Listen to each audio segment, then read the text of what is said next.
Hello everyone, it's Jeff again, and I am coming to you today from northern Texas because there's a few things about Wichita Falls, Texas that I would like to tell you.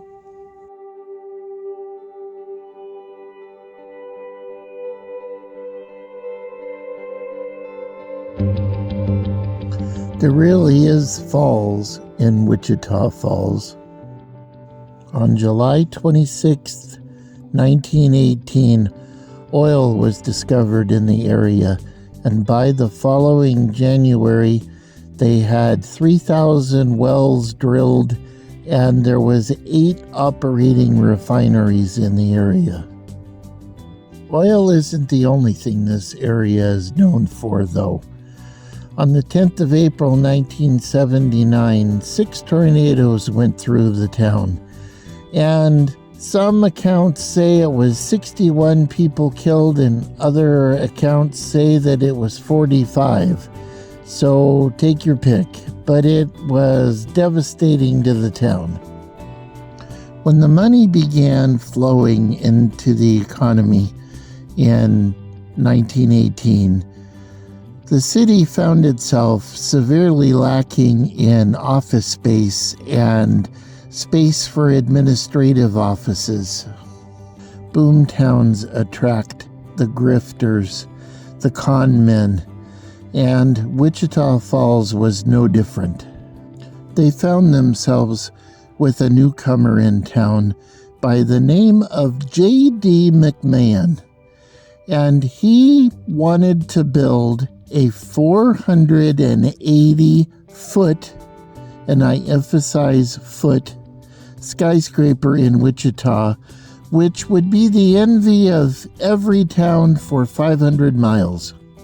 He contacted a man named Newby, who owned the train depot, and told him that he wanted to build a skyscraper attached to his train depot, and they would call it the Newby McMahon Building. They sold $200,000 worth of stock in this building, and construction began. What they ended up with was a 480-inch building.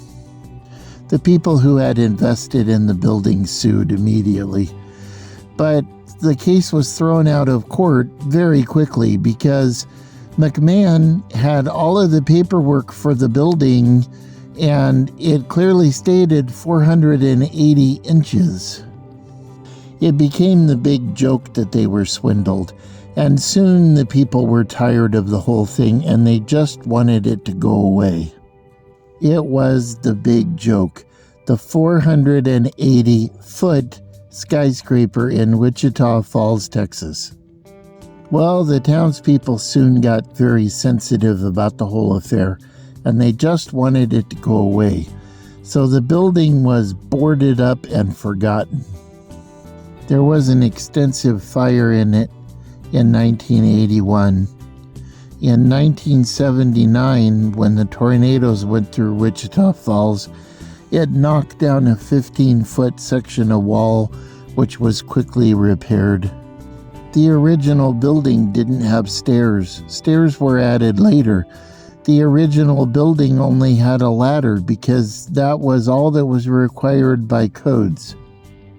By the time they added a staircase to the building, it ate up over 25% of the interior volume of it. By now, 100 years later, Wichita Falls isn't nearly as sensitive about being swindled over its skyscraper. It's become somewhat of a tourist attraction. They have even developed a little bit of a sense of humor over it.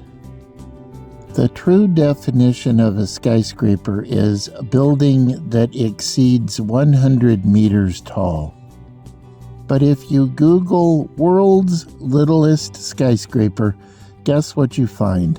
Yes, this building in Wichita Falls, Texas. I leave you now. In the 1920s, in Wichita Falls, Texas, when there was 20,000 millionaires, newly made from the newly found oil. Outside of Wichita Falls, Texas, and headed north. Remember, everyone, be good to each other, think good thoughts, do good deeds, and I will see you again on the next adventure.